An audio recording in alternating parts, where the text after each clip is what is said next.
Bienvenue sur Univers H. Si c'est ta première fois sur la chaîne, retiens qu'ici on parle du génie civil, des logiciels qui l'accompagnent et quelquefois les divers. À travers cette vidéo à caractère pédagogique, je t'apprends comment démarrer la modélisation grâce à SketchUp, un logiciel de modélisation 3D utilisé en architecture et en design.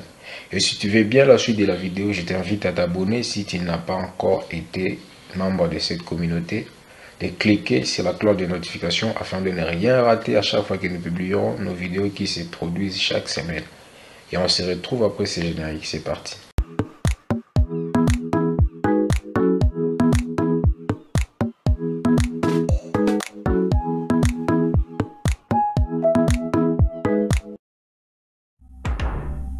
Et voilà, on se retrouve devant cette interface. On peut constater que nous avons plusieurs temples. Nous avons notamment 6 temples. Alors ici, le choix ne se fait pas au hasard. C'est en fonction de ce que vous voulez faire comme travail. Par exemple, nous voulons que notre projet soit configuré en centimètres. Donc, nous allons choisir le deuxième parce que c'est en centimètres. On fait un clic pour rentrer dedans. Voilà ce qui s'affiche dès que vous êtes à l'intérieur. Et voilà, vous pouvez constater, ça c'est la grande barre d'outils où nous avons les outils que nous utilisons principalement dans SketchUp. Alors on va essayer d'expliquer, mais avant de pouvoir démarrer, la première étape consiste à configurer le paramétrage. C'est une étape assez cruciale. Comme vous avez constaté, nous avons choisi un temple configuré en centimètres. Et donc nous avons des surfaces, nous avons des volumes. Alors pour ce faire, il faut aller aux paramètres pour achever notre configuration. Pour ce faire, on doit aller au niveau des affichages. On vient juste en bas ici, nous avons les paramètres là. Alors nous allons voir incivilité, c'est ce que nous avons, c'est ce que nous allons justement essayer de boucler parce qu'on n'a pas fini. Donc ici, la surface sera en centimètres carrés et le volume en centimètres cubes pour être conforme. Et concernant la précision, généralement on travaille avec des rangs après la virgule et voilà. Et ici, pour les angles, on préfère laisser tel quel. Alors voilà, ça c'est l'essentiel. Et ce qui reste, c'est de comprendre comment ça fonctionne, comment les logiciels fonctionnent. Déjà, je vais vous expliquer comment ça fonctionne. Ici, nous avons ce personnage qui est ici. On peut le laisser, on peut le garder, ça dépend de notre bon vouloir. Voilà, ici, nous devons savoir que avec notre souris, nous avons la molette qui nous aide à zoomer et à dézoomer. Donc, avec la molette, on peut faire un clic droit si nous voulons, par exemple, faire des commandes. Par exemple, lorsqu'on aura besoin de créer des composants, donc on aura besoin de la souris pour faire par exemple clic droit et puis créer un composant, créer un groupe, on en parlera. Donc voilà. Et maintenant pour démarrer, on va expliquer d'abord cette grande palette d'outils où nous avons les crayons. Nous tous nous avons été à la maternelle, on sait que les crayons ça nous aide à dessiner. Bien sûr, nous avons notre crayon. Avec les crayons on peut réaliser beaucoup de trucs, on peut faire des tracés. Voilà, on peut faire des tracés, par exemple, je suis en train de... Ça c'est presque une carte que je suis en train de tracer comme ça, voilà. Avec les crayons, on peut faire beaucoup de tracés. Et ça, c'est la barre des sélections. Ça nous aide à sélectionner. Pour maintenir la sélection, nous allons nous servir de la main gauche pour maintenir la touche contrôle. Pour maintenir, donc on va maintenir la touche contrôle pour que la sélection soit maintenue. Donc si on veut désélectionner par exemple, là on va appuyer la touche shift. Je viens ici, je fais un clic, là je réussis à faire ma désélection. Alors nous avons l'outil pour effacer, donc on va faire une sélection intégrale. Ensuite nous allons chercher cette on peut soit utiliser la touche supprime pour supprimer, ou bien nous venons prendre la gomme là, ça peut nous aider aussi à pouvoir effacer. Donc, notre personnage, on va le laisser. Ici, nous avons l'outil déplacer. Ça nous aide à déplacer. Donc on déplace notre personnage, on va l'éloigner un peu de là, il va observer le projet à distance. Voilà. Nous avons l'outil de placer, ça aussi ça nous aide à faire des tracés.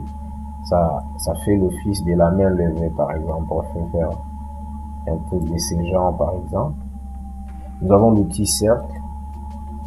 Comme vous le constatez, les tracés que nous venons de réaliser en forme de serpent. Alors, on peut utiliser par exemple l'outil cercle ici, si nous voulons que ceci suive cet alignement. Donc voilà ici, nous avons un cercle, on peut définir les rayons. Voilà, on peut définir les rayons 30 cm. Alors, on peut aussi les roter, donc pour ce faire ici, nous faisons des clics et ensuite nous pouvons les transformer en gros pour avoir la facilité de bien le gérer, bien le manipuler. Donc voilà, on peut utiliser l'outil rapporteur si nous voulons changer l'axe en faisant juste un clic ici au centre. On va chercher le centre.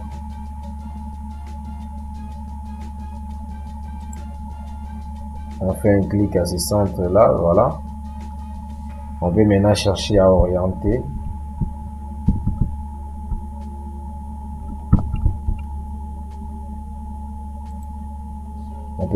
On peut chercher à orienter selon notre idée, voilà.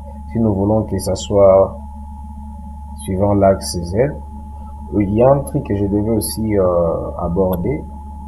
Nous avons trois axes ici, nous avons l'axe Z, l'axe des X et ici l'axe des Y. Voilà. Ici par exemple, si nous voulons remettre ces disques suivant l'axe Z, donc quoi de plus normal, on va utiliser ce rapporteur qui va nous aider justement. Donc ici on peut orienter en utilisant la touche de direction. Voilà, on se place là, on fait un clic et puis on vient s'arrêter là. On peut toutefois définir l'angle, donc 90 degrés. Voilà, on peut faire aussi pareil.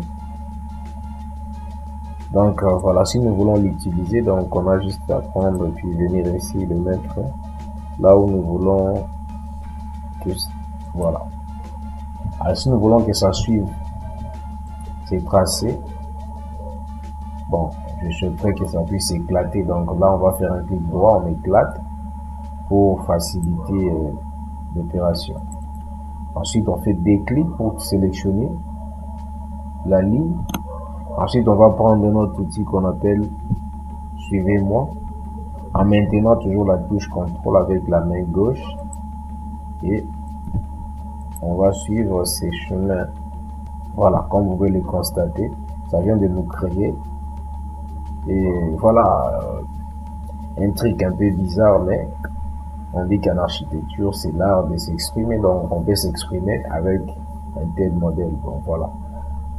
Toujours dans le même cadre, donc j'espère qu'on a expliqué les différents outils. Donc voilà, ça sera effacé. Pour tracer, nous avons le rectangle, nous avons le disque, donc nous avons les rapporteurs, nous avons l'outil Suivez-moi.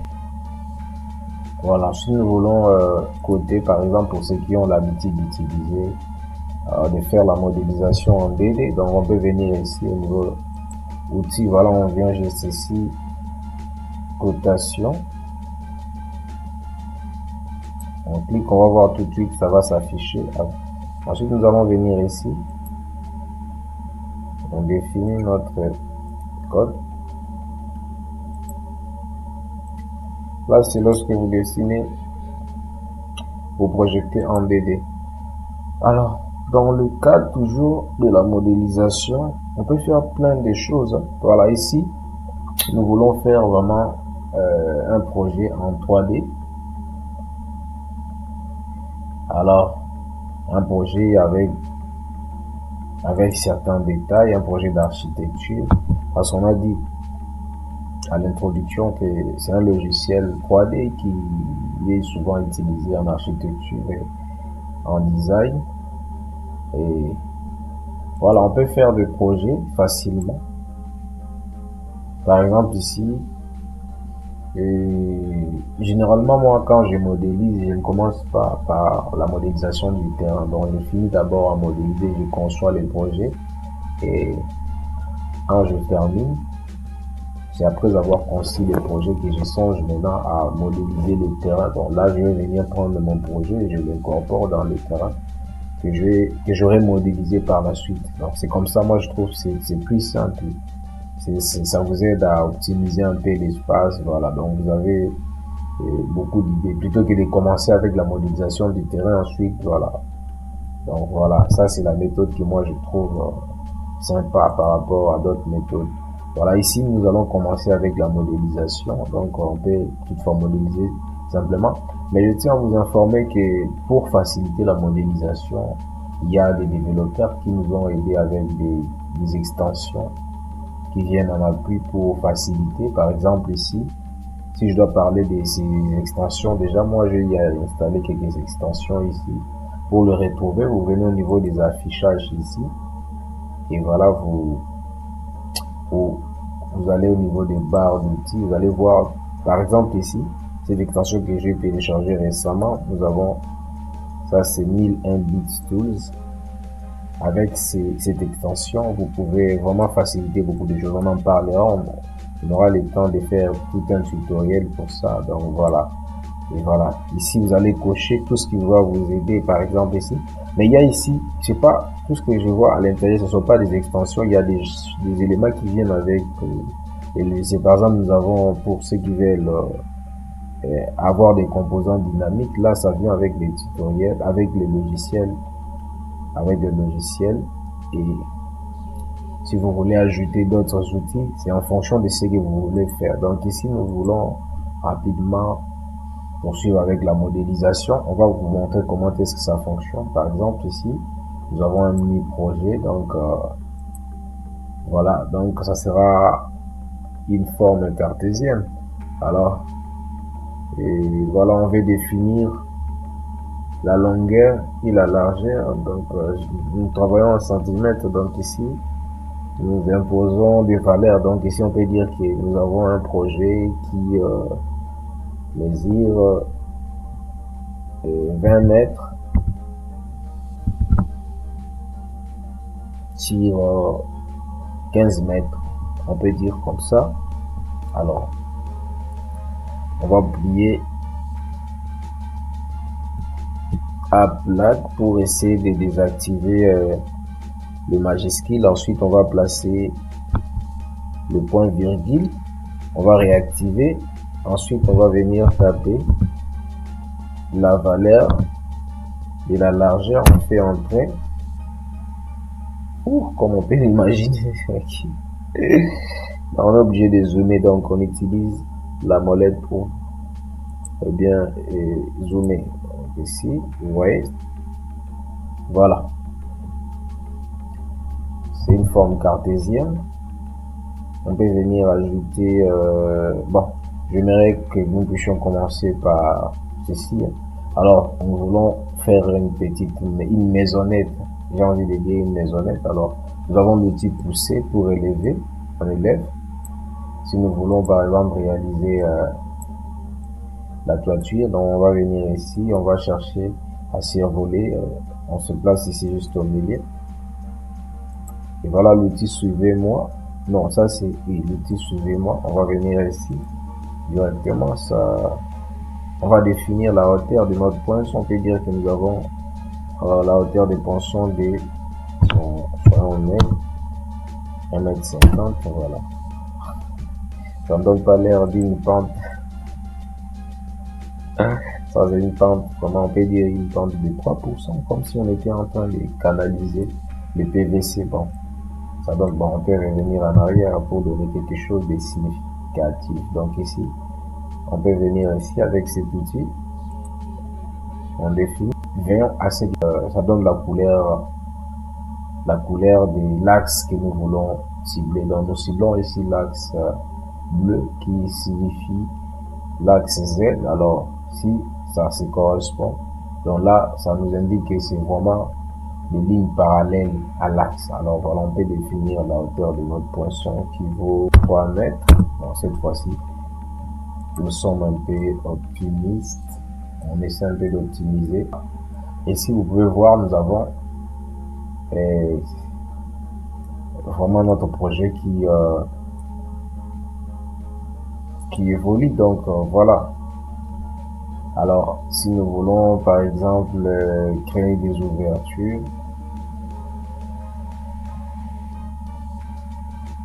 nous avons plusieurs méthodes. On utilise maintenant notre rectangle pour essayer de modéliser. Ça, c'est pour des gens qui veulent modéliser seulement pour faire pour des gens qui veulent modéliser afin de mettre en avant la partie extérieure de l'ouvrage. Mais pour ceux qui ont le but ou l'ambition de mettre en valeur et la partie extérieure de l'ouvrage et la partie intérieure de l'ouvrage, donc ils doivent tenir compte aussi de l'intérieur. Alors pour ce faire ici, nous allons donner notre projet. Par exemple ici, nous aurons besoin de définir les épaisseurs du mur. Bon. Et c'est simple, nous allons prendre l'outil ici décalé qui va justement nous aider à pouvoir définir les épaisseurs de nos murs. Donc voilà, c'est en fonction de ce que nous voulons faire. Tout ceci, c'est en fonction de ce que nous voulons faire là-bas. Je dois fermer cette fenêtre, mais c'est rien absolument. Alors ici, nous allons chercher l'outil décalé. Voilà, c'est que nous allons prendre là. Alors on va définir, on veut que nos épaisseurs de mur soient par exemple de 35 cm. Alors on va définir. Alors comme vous pouvez le constater, nous avons défini l'épaisseur. Et voilà, on utilise l'outil pousser pour monter. Voilà, on vient de définir la hauteur. Moi, j'ai toujours voulu créer des groupes ou des composants pendant que je dessine. C'est pour éviter certains désagréments. Ça, c'est parmi mes méthodes. Et voilà, pour ce faire ici, moi, j'aurais souhaité que nous puissions, nous venons de réaliser cette élévation de mur. Alors, si nous voulons rendre un peu autonome le mur, nous allons effacer notre rectangle là. On veut rendre un peu autonome. Vous allez comprendre pourquoi nous appliquons cette méthode. On veut rendre un peu autonome, que les murs soient à part, que le pavé soit à part. Donc on essaie un peu de créer de l'ordre dans ce que nous faisons pour éviter certains désagréments. Donc voilà, ici, je conseille toujours de créer un composant. Je peux venir, je fais double clic pour sélectionner, je fais un clic droit et je crée un composant et puis directement je vais définir, je définis que ça c'est un mur. Parce que par la suite, peut-être qu'on aura besoin de créer des calques. Il y a des projets où vous êtes obligé de séparer les éléments, donc là vous aurez besoin de créer des calques. Donc voilà, ici je vais venir. Ici, je m'excuse. Ici, si je vais par exemple créer des ouvertures du genre porte, fenêtre, voilà, c'est simple. Je serai obligé d'entrer à l'intérieur et pour ce faire, je vais faire un double clic pour entrer à l'intérieur et je vais prendre l'outil soit rectangle ici pour que ça m'aide à créer des ouvertures. Par exemple là, on peut toutefois définir, on veut que ça soit une fenêtre de quelle dimension, on définit déjà. La main gauche doit toujours être disponible. Lorsqu'on aura besoin d'appuyer Shift, CTRL, Shift, donc voilà. Notre main gauche doit toujours être disponible, voilà. Donc vous accrochez là où vous voulez commencer votre baie de porte ou fenêtre. Donc vous allez commencer par la largeur 100. Vous désactivez cap lock, point virgule. Ensuite vous venez taper la hauteur. Entrée. Donc là ça vient de nous donner. Voilà, parce que j'ai modélisé les bâtiments sans mesure et voilà, lorsque je dois préciser, tu vois ce que ça me donne. C'était juste pour vous montrer comment est-ce que ça fonctionne, mais voilà. Et en vrai, nous allons effacer, nous allons mettre de mesure de façon aléatoire. Donc voilà, on va venir ici, on définit. Donc c'est juste pour vous montrer les principes. Ensuite, on va venir prendre le pousser, le petit pousser tiré. On va faire un clic, on maintient, on pousse et on doit se limiter à la partie extrême à l'intérieur. On lâche. Donc comme vous le constatez, nous allons le créer l'univers. Ça c'est comme ça, c'est de cette manière qu'on crée l'univers. C'est pareil aussi si nous voulons créer par exemple le Internet. Ça sera aussi la même chose, on va voir. On va venir prendre l'outil pour sécuriser, ça sera toujours la même opération. Il faut toujours utiliser l'ordi pour essayer de bien d'ajuster, de bien se positionner. Alors on vient encore, on prend l'outil pour sécuriser, on fait un clic, nous poussons jusqu'à ce que nous puissions être à la partie extrême, voilà, à l'arrêt, à l'extrême. Donc là où le mire se limite, donc on va venir en lâche, donc on peut constater que nous avons créé notre miniature. Alors si nous voulons par exemple créer la toiture, nous sommes en possession de notre construction déjà, qui a des évolutions, nous avons le mur, nous avons voilà, l'ouverture, et voilà on peut continuer, on peut chercher à créer par exemple la toiture. Si nous voulons que ça soit une construction en étage, on aura besoin de dalles et tout. Donc, pour le plus simple, on va venir créer par exemple une dalle ici en utilisant l'outil par exemple un temps.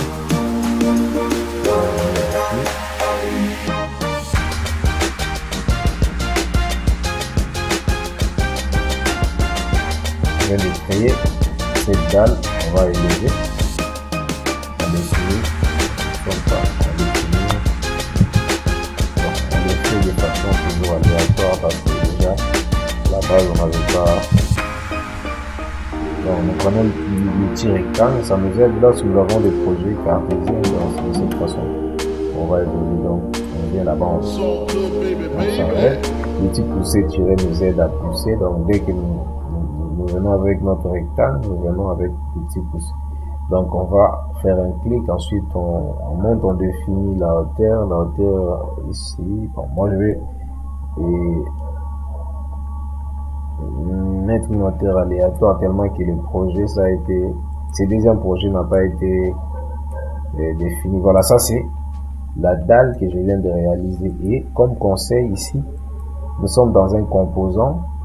De l'autre côté aussi, j'aurais voulu que ça soit aussi pareil. Pour ce faire, je fais des clics, double clics. J'aurais souhaité triple clic pour sélectionner toute la partie, donc la partie qu'on vient de modéliser. Ensuite on fait un clic droit, on crée encore un composant, on va nommer par exemple dalle.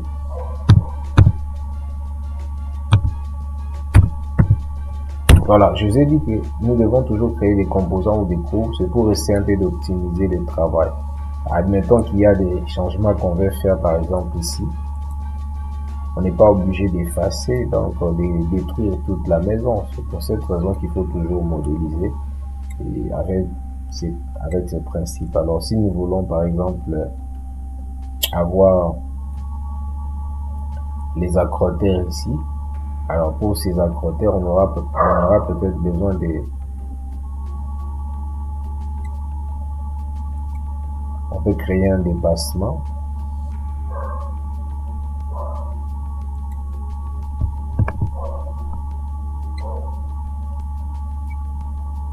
Alors ici, ne me posez pas la question est-ce qu'on va trouver les éléments, par exemple les accessoires, certains matériaux. Par exemple, si on a besoin de la porte, on a besoin de la fenêtre. Donc ici, il y a moyen de télécharger des bibliothèques via un site dénommé Sketchication, ou soit vous devez utiliser le logiciel. Dans ce logiciel, nous avons ce que nous appelons extension warehouse. Si nous sommes connectés sur internet, nous cliquons et nous allons voir, il y a la possibilité de télécharger tous les matériaux dont nous aurons besoin lorsque nous serons en train de modéliser. Donc ici on poursuit Ça, c'est la dalle qu'on vient de créer. Alors, on peut dupliquer aussi, si on veut que ça soit aussi considéré aussi comme notre pavé, notre plancher. Là, on sera obligé de changer les noms. Donc, pour ce faire, pour dupliquer, on va prendre la touche de sélection, on va prendre la touche de sélection, parce qu'ici, l'élément est sélectionné, on doit désélectionner en cliquant à l'extérieur. Alors, si nous voulons dupliquer, nous venons, nous sélectionnons et puis nous allons prendre l'outil de placer. Nous allons maintenir la touche contrôle. Donc, on va maintenir la touche contrôle jusqu'à ce qu'un plus va apparaître et nous allons venir prendre ici. Voilà. Lorsque le plus apparaît, donc ça nous permet de dupliquer. Donc on peut prendre cet élément, si nous voulons que ça devienne ici, que ça soit considéré comme notre fondation ici. Donc voilà. Maintenant, un conseil ici, je serais obligé de changer parce que c'était un composant. Ici, si nous voulons intervenir ici, il y aura les changements des deux côtés parce que c'est un seul composant. Donc c'est ce que je vais vous montrer ici, par exemple ici. Si je vais par exemple créer quelque chose ici, je fais un clic. Vous voyez que la sélection que je fais, ça se fait aussi de l'autre côté. Donc, si je fais par exemple, j'ajoute un tracé ici, vous allez comprendre que de l'autre côté, ça sera aussi pareil. Si je vais élargir ici, donc c'est aussi pareil. Je vais par exemple élargir comme ça. Donc, voilà. C'est pour ça que je vous avais dit que ça sera toujours important de créer des composants. C'est pour faciliter, pour l'optimisation de votre travail. Voilà. Maintenant ici, si je vais faire une différence, je serai obligé d'éclater ces premiers composants que j'avais créés. Et je ferai en sorte que ça devienne un groupe. Ici, j'éclate, clic droit et j'en crée un groupe comme ça. De l'autre côté, c'est un composant. Ici, ça devient un groupe. Alors ici, ici, je cherche à modéliser la toiture, j'aurais besoin de créer un accroteur. Alors, il y a des méthodes aussi qui peuvent aussi nous être rentables. Et si nous voulons créer par exemple une toiture du genre terrasse, voilà ce qu'on peut faire. On aura besoin toujours d'un gabarit qui va nous aider. Ici,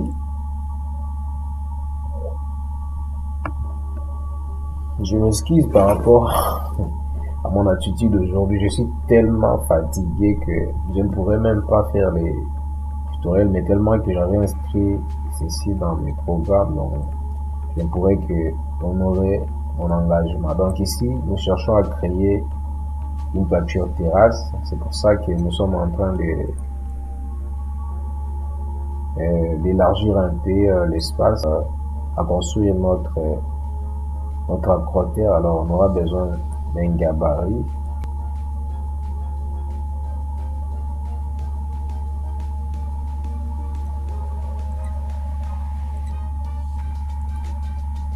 Ici nous sommes en train de créer un gabarit afin de créer un accroteur.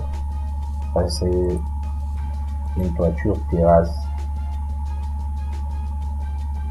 C'est une toiture terrasse, bien entendu. C'est pour ça que nous sommes en train de créer. Nous sommes en train de créer un gabarit parce qu'il s'agit d'une toiture terrasse.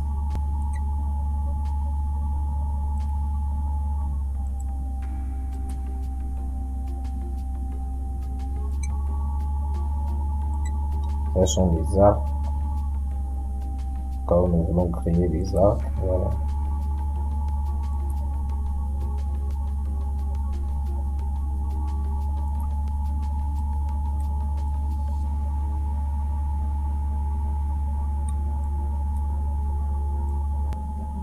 Je vais essayer de le mettre en groupe pour avoir la facilité de pouvoir l'orienter selon. Voilà, je viens de l'orienter. Ensuite je vais venir l'éclater à nouveau. Alors je viens ici juste le positionner là-haut. Je vais qu'il soit.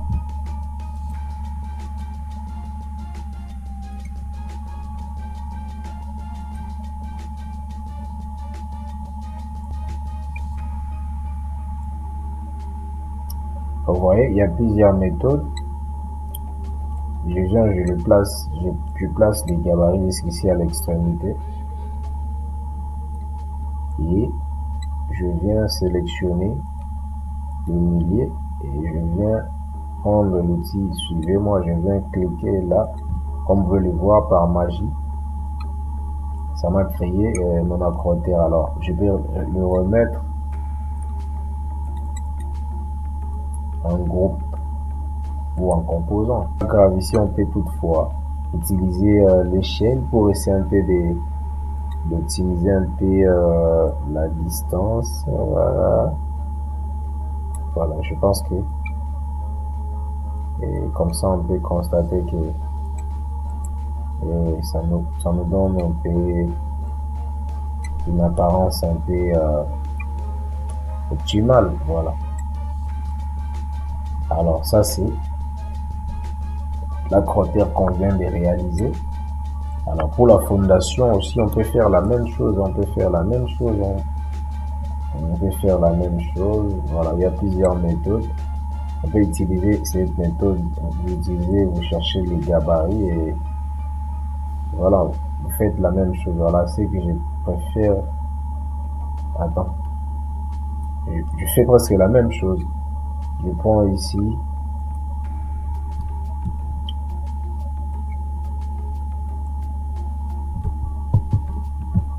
je prends le pavé, contrôle, toujours la touche contrôle, suivez-moi pour dupliquer.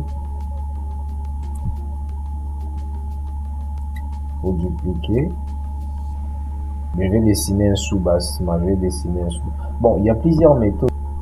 Il y a des méthodes qui sont aussi simples que cette méthode qui consiste à utiliser l'outil suivez-moi. Ici par exemple, et je pense que on peut utiliser l'outil décalé. Bon, on va mettre 20, 25 pour que ça soit remarquable. Donc, comme vous pouvez le constater, vous voyez. Et ensuite, nous allons venir avec l'outil pousser. Oh là là. Ça arrive lorsque vous avez un projet où il n'y a pas de ça. C'est une illustration pour vous montrer comment est-ce que ça marche. Donc, on vient s'arrêter là. Donc là, c'est le sous-bassement, notre sous-bassement qu'on vient de réaliser. Donc, et on peut venir ici avec voilà, l'outil pousser tirer. On élimine la partie qui ne nous concerne pas. Voilà. Vous voyez, on vient de créer, de construire notre fondation. Voilà. Je viens de réussir la mission. Voilà. Comme vous le constater, nous venons de réaliser notre projet. Ici, là où vous avez des dépassements, des terrasses, donc vous pouvez venir modifier. Par exemple, ici, vous pouvez venir ici pour créer une certaine uniformité. Pareil aussi de l'autre côté. Pour sélectionner, venez avec cette partie pour essayer de rendre un peu réel, non? Voilà, alors j'espère que vous avez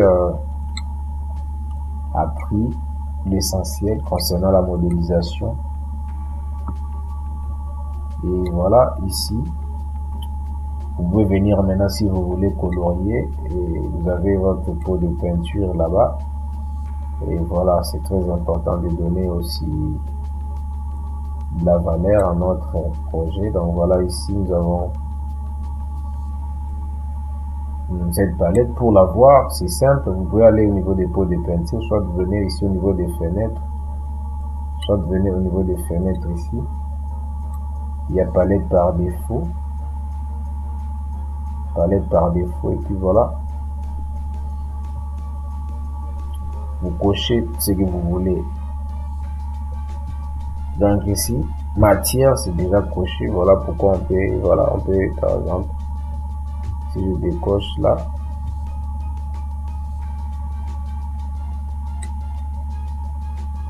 on revient là-bas, palette par défaut. Palette A. On peut dire afficher tous les plateaux pour avoir la facilité de bien chercher. Par exemple, ici, si on veut les styles, balises, ombre, scène, ainsi de suite. Voilà. C'est simple. Par exemple, ici, nous voulons colorier. On veut donner un peu de la valeur à notre projet. Bon, par carrelage. Là où j'ai l'habitude de trouver des tiers qui me semblent être un peu intéressants.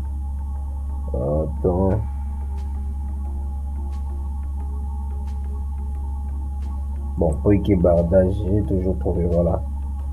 Voilà les modèles que je cherche. Si je viens ici, je clique et voilà, je viens avec ma peau de peinture. Hop. Alors, pour la crottère, je peux venir ici, ça dépend. Hop. Alors, pour le mien, par exemple, pour des gens qui veulent des revêtements, là, on n'aura pas les mêmes couleurs partout. On peut sélectionner partiellement. Par exemple, ici, si nous voulons que la façade puisse avoir.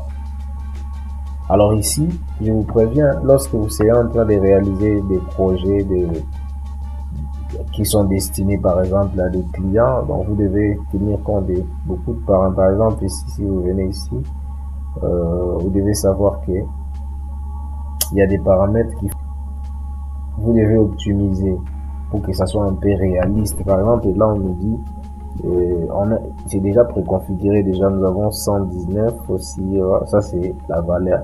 Donc si par exemple ce n'est pas conforme à ce que vous voulez avoir, donc vous devez essayer d'optimiser. Donc quand je parle de l'optimisation, ça signifie qu'il faut changer des valeurs. Donc lorsque vous serez dans des sites des textures où vous voulez avoir une texture réaliste, il y a des éléments qu'il faut vraiment revoir.